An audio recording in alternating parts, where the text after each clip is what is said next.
নবীন সঙ্গের দুর্গাপূজা। কেওটা নবীন সংঘ মানেই চমক, কেওটা নবীন সংঘ মানেই মানুষের কাছে আশা আকাঙ্ক্ষা যে নবীন সংঘ কি করছে। আপনারা দেখতে পেলেন যে নবীন সংঘর যে দুর্গাপূজার মণ্ডপ তৈরি হয়েছে, সেই দুর্গাপূজার মণ্ডপ সকালবেলায় একরকম, রাতের বেলায় একরকম।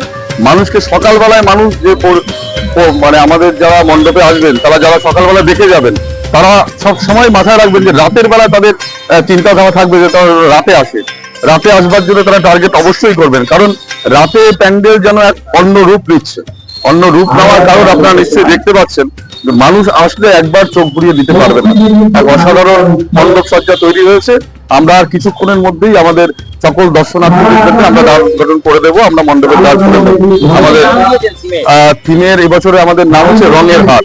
এখানে নানান রঙের আপনারা দেখতে পাচ্ছেন যে আমাদের এখানে যে এক্সরে প্লেট এবং লোহার স্ট্রাকচার এবং কাচের চুড়ি দিয়ে আমাদের এই মণ্ডপ সজ্জা তৈরি করা হয়েছে। বিভিন্ন ধরনের রঙিন এখানে টোটালটাই দেখলেন যে নানান রকম শিল্পকলা তৈরি করেছে শিল্পী, শিল্পকলার মাধ্যমে এখানে এক্সরে প্লেট ব্যবহার করা হয়েছে। X-ray plate, multi colour x-ray plate করে সেগুলোকে ব্যবহার করা হয়েছে। কত বাজেট এবছর আমাদের বাজেট 19 লক্ষ টাকা। দর্শনার্থীদের উদ্দেশ্যে কি বলবেন? এত দিনের বেলা, এত রাতের বেলা আমরা দর্শনার্থীদের উদ্দেশ্যে বলবো, আপনাদের তো আসতেই হবে দুবার, কিন্তু প্রতিমা দর্শন করবার জন্য দুর্গা মণ্ডপে আসতেই হবে। গৌতম দাস আর সঙ্গে সম্পাদক।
এসে সবার আগে যেটা চোখে পড়লো যে মণ্ডপে এত আলো, মানে এত রং, যে সচরাচর অন্যান্য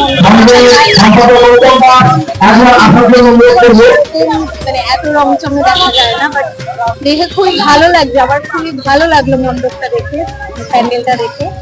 আর ঠাকুর তো খুবই সুন্দর হয়েছে। এখন তো সবই থিমবেদ ঠাকুর হয় সব জায়গায়, কিন্তু এইটা সেই সাবেকি সাজ, সেই সুন্দর মুখশ্রী ঠাকুরের খুব ভালো লেগেছে আমার ঠাকুর। মানে সমস্ত রকমের রঙই চোখে পড়লো কি প্যান্ডেলে? একদম খুব ভালো লাগছে। এরকম কি সাধারণত দেখা যায় এরকম একটা? কি নাম তোমার? আমার নাম বিদিশা।